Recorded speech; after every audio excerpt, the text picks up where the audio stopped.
Hello everyone, this is the fifth video of Chapter 3, Graph a line using intercepts. In this video, you will graph an equation using the x and y intercepts. The x-intercept is the coordinates of the point where the graph crosses the x-axis, which means when you are looking at the graph, the x-axis are right here. If you have any points that's intersecting with this line, it's called x-intercept. Now, if you had an x-intercept over here, this is -4, 0, where if you had it over here, it's going to be 3, 0. Then it says any x-intercept will always have y value as 0. Here is the first example. State the x and y intercept of y is equal to 1.5x minus 9. Then use the intercepts to graph the equation. First, you're going to find y-intercept because this is following the slope-intercept form. If you remember the slope-intercept form from last lesson, this is following y is equal to mx plus b, where b in this case was the y-intercept. So that tells me the -9 has to be my y-intercept. The second step is, since this equation doesn't tell you x-intercept right away, you're going to set y is equal to 0 to find x-intercept. If I plug 0 into your y, then it becomes 0 equal to 1.5x minus 9. If you solve for x in this case, you're going to add 9 on both sides, and then it becomes 9 equal to 1.5x. Since 1.5 and x have multiplication in between, in order to get rid of 1.5, you're going to divide by 1.5. And keep in mind, you have to do it on both sides. 1.5 over 1.5 will be equal to 1, so I will get x equals 9 over 1.5. Using calculator, it becomes 6. So I know x is equal to 6 for my x-intercept. The last one, since you're looking for a graph by using intercepts, if I plug it in on your graph, the y-intercept means it's intersecting with this y-axis. So when y is equal to -9, that will be over here. The x-intercept is on the x-axis. So if I say x is equal to 6, that means it's going to be over here. Now that you have 2 points, you can draw the line. And these points over here as a guideline, 6, 0 is coming from when you write x-intercept, this becomes 6, 0 because my y value will be always 0. For the y-intercept, since this has 0 for the x value, so it becomes 0, -9. And now if you connect them, this will form a straight line. I draw arrows on each side showing that this is continuing, and that's how you finish this problem. I have found 2 intercepts and graph, and that's what they were asking. Let's look into a couple more examples. In order to graph a slope-intercept form, the first step, you are going to find a y-intercept. Since this is following y is equal to mx plus b form, the m was representing the slope, b is representing the y-intercept. In this case, the 5 will be your y-intercept that I'm looking for. The second step is, in order to find x-intercept, you're going to set y is equal to 0. If I plug 0 into your y, 0 is equal to, you will get -1/3 x, and you will keep the 5, and you just need to solve this. So in order to get rid of 5, I'm going to subtract 5 on both sides. 0 minus 5 will become -5 is equal to -1/3 x, just bring it down, and then you have, this becomes 0. Now, since -1/3 is a fraction, in order to get rid of it, I'm going to multiply by its reciprocal. So -1/3, if you flip the numerator and denominator, it will become -3/1. I need to put another negative because my goal is to get positive x, not just negative x. And keep in mind, you will always need to do the same thing on the other side since this is equation. I could just write -3 because -3/1 is eventually just -3. My next step, since I'm out of space, let me write it in here.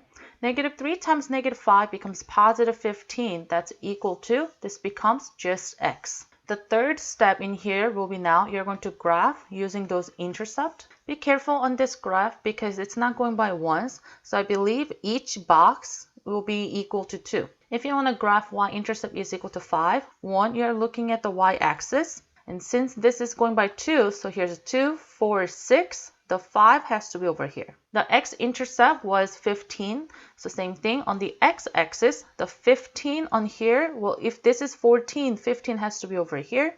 And now you're going to connect them. As I mentioned, I normally draw arrows on each side, so that way it's continuing graph. Repeating one more time for part B, the first step is still to find y-intercept. In this case, is equal to positive 3. In order to find x-intercept, you're going to set y is equal to 0. So if I set 0 is equal to negative 3 over 2x plus 3, subtract 3 on both sides, it becomes negative 3 equals negative 3 over 2x. Multiply by its reciprocal on each side, so negative 2 over 3 is what I'm going to multiply. Multiply by negative 2 over 3 on this side as well. And this one, since if this is fraction, this one is not, I'm going to put 1 underneath of this negative 3. And when you multiply, you go across. So negative 2 times negative 3 becomes positive 6. And 3 times 1 becomes 3. So eventually 6 over 3 will become 2. And let me look at the other side. This side, negative 3 over 2 times negative 2 over 3, they will reduce each other. And then I just get x. So when you simplify, x is equal to 2. The last step is you're going to now graph it. So when y-intercept is 3, now it's going to be over here. X-intercept is 2 on the x-axis right here.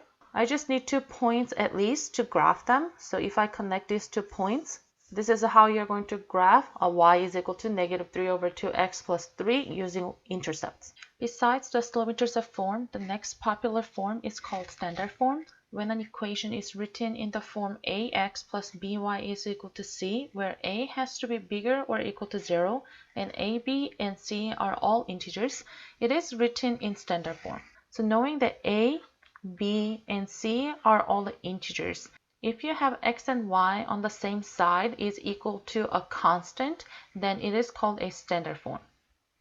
Malden Middle School wants to make $4,740 from the yearbooks. Print yearbooks, X costs $60, and digital yearbooks, Y costs $15. This can be represented by the equation 60x plus 15y is equal to 4740. Use the x and y intercept to graph the equation. We're going to do the similar step as how we began with. So I'm going to start by finding y-intercept. In order to find y-intercept, in this case, since this is not telling you y-intercept right away, unlike your slope-intercept form, I'm going to set x is equal to 0. If I rewrite this equation where x is replaced with 0, 60 times 0 plus 15y is equal to 4,740. Since 60 times 0 will be 0, 15y is equal to 4,740. 15 and y have multiplication in between, so if I divide by 15 on both sides, using a calculator, y is equal to 316. So that is my y-intercept. The second step will be, you're going to look for x-intercept this time by setting y is equal to 0. So if I now set y is equal to 0, 60x plus 15 times 0 is equal to 4740. Any number multiplied by 0 will be 0, so this becomes 0. 60x is equal to 4,740 if you divide by 60 on both sides. This time x becomes 79. The last step was to graph, so if I'm going to create the graph, this is your x-axis, where this one is your y-axis. The x-axis has the x-intercept of 79. So let me just say this is 79. Here's going to be a point. For your y-intercept, since it's at 316, here's another point. And now you're going to connect them.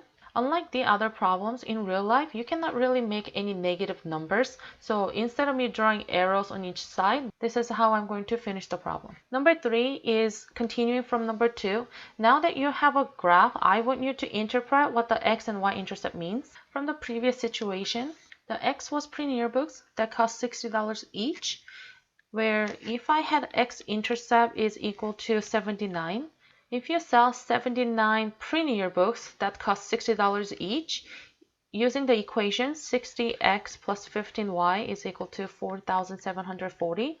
Even though you don't sell any digital yearbooks, you will have 60 times 79. That's going to equal to $4,740. So you will meet your goal. Similarly, the Y was the digital yearbook that cost $15 each. If you're using the same equation, 60x plus 15y is equal to 4,740. If you don't sell any of the print yearbooks, but if you sell 316 digital yearbooks, this will cost $4,740. So now you can write what it means when you have x-intercept of 79 or when your y-intercept was equal to 316. And one more thing, in here, when you're looking at the graph, as I mentioned, you will have x-intercept with y is equal to 0, for your y-intercept, your x will be equal to 0. The last example using standard form. Mr. Davis spent $30 on lunch for his class. Sandwiches X cost $6 and drinks Y cost $2. This can be represented by the equation 6x plus 2y is equal to 230. Use the x and y intercepts to graph the equation, then interpret the intercepts. The order shouldn't matter, but let me just stick with finding y-intercept first.